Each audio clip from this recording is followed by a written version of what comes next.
Hi folks, John with the Wingman115 channel coming in for another Gauntlet review. Today's Gauntlet review is going to be on the LT Wright HC Bushcrafter knife. Now, if you're looking for a budget knife that is made by a very reputable company, then you don't have to look any farther than LT Wright. We're going to test this out today out here in the woods. We're going to first do a tabletop. I'm going to bring it over. We'll run down through the specs. Then we'll do some practical application, and as always, I'll come back and give you my thoughts. You're not going to want to miss this video, folks. Come along, join me.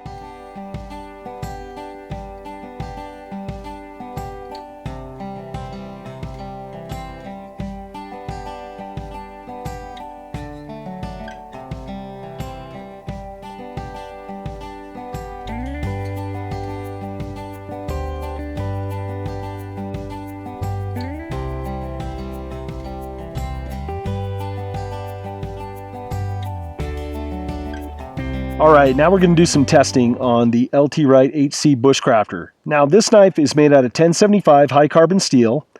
It has that convex grind to it. What I like about this knife is that it has a two-step patina process. Now what I've heard is that they've used white vinegar and then mustard to give you that patina to protect that 1075 high carbon steel. It's made out of 3/32 thick steel, and the spine runs all the way through. So it should make a very excellent feather stick knife. Let's try it out.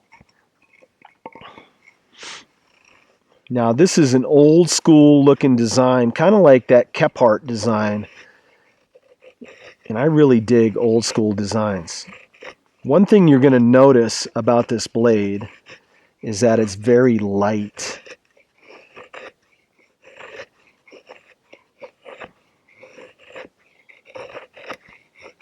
Now the only thing I've done to this blade is that I put it on the strop before I came out because other Gauntlet members have tested this out, and I wanted to make sure that it had an edge on it before I brought it out.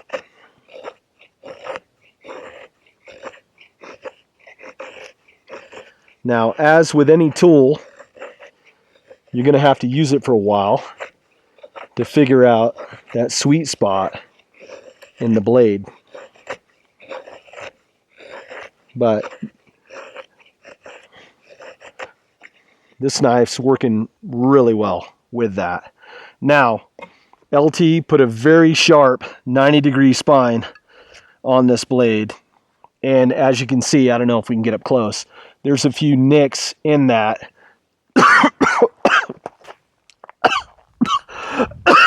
Fly went down my throat. No. I'm sorry, we were rudely interrupted. I had a fly, as I was talking, go down my throat and choke me out. So I had to take a little break, but I'm back. So, I was talking about the spine on this blade. Let's use it with this fire steel. Now, I'm not going to build a fire out here because this whole woods is a tinderbox, and I don't want to be responsible for a forest fire, but this bad boy does throw sparks like crazy, and that 90-degree spine is very sharp. Now, if you use it a lot, you're going to have to touch that up just like you're touching up leading edge on your blade. So, buyer be informed about that 90-degree spine is not going to stay sharp forever if you're constantly scraping wood. Let's use this to illustrate, see if we can't get this out.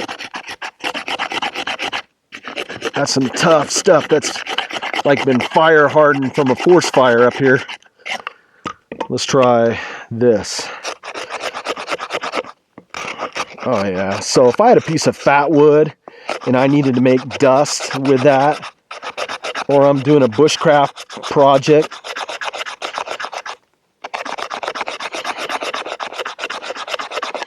did a nice job smoothing that out. The feather sticks are pretty awesome. The blade is a little bit over 3 inches. It's 3 5/8 inches long. On a outdoors knife, especially if I'm doing bushcraft tasks, I usually like to have something maybe 4 to 5 inches long, but you got to keep in mind that this is a budget-minded bushcraft knife. Now, as with any tool, you're going to want to know how it feels in your hand. Well, this feels really nice, and I'll tell you why. The linea micarta has been rounded on all the edges. The nice little finger cutout they have here has a nice chamfer, so I'm not getting any hot spots.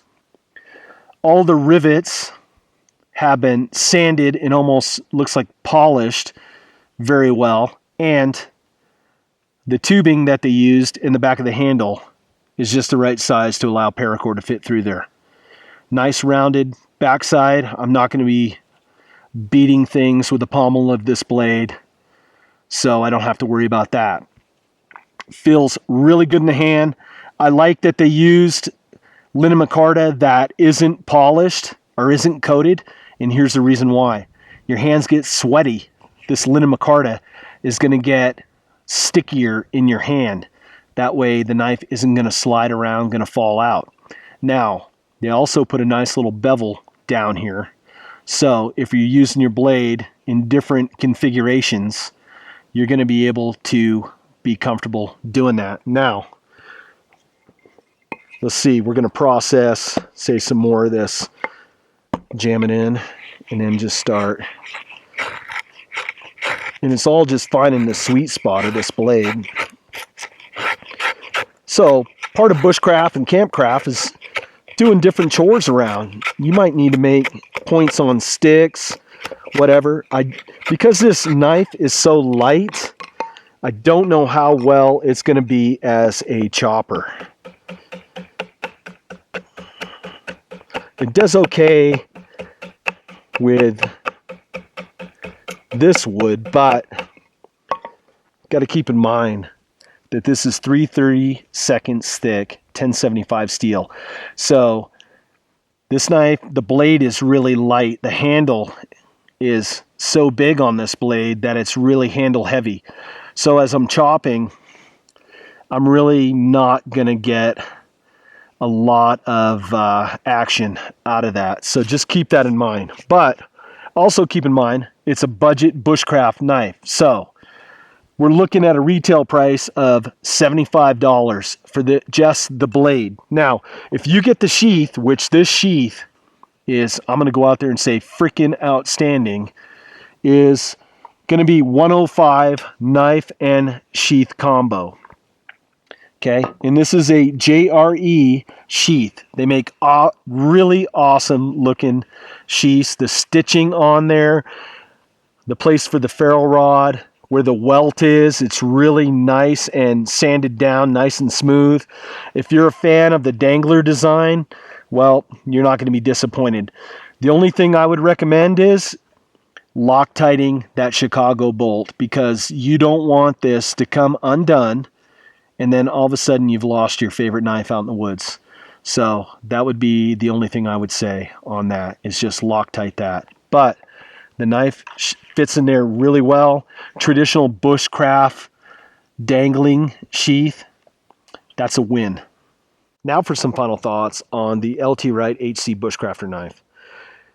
What I really like about this blade, their sheaths are awesome. I love the fit, the finish, the feel of the sheath.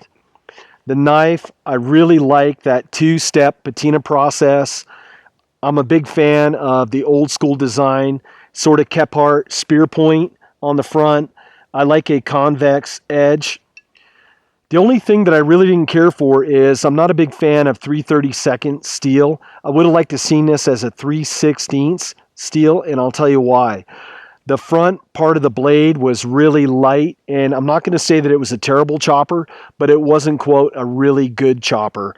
It was real handle heavy. The handle on this blade was awesome. I like how it's chamfered. I like the finger cutout. It felt really good in the hand. Really awesome. But the blade just seems really light, and it's under 4 inches. But I have to keep in mind that this is a budget bushcraft blade. It's $75. So at $75, meeting the whole criteria that this knife fits in, In the Gauntlet, I have to give it a thumbs up. It did everything I asked it to do. I would just like to see a 4-inch blade, but that's not a deal breaker. That's just my humble opinion. So I give it a thumbs up in the Gauntlet. You can follow this blade on www.thegauntlet.tv. Folks, this is John with the Wingman115 channel. I look forward to seeing you in the next video. Take care, folks.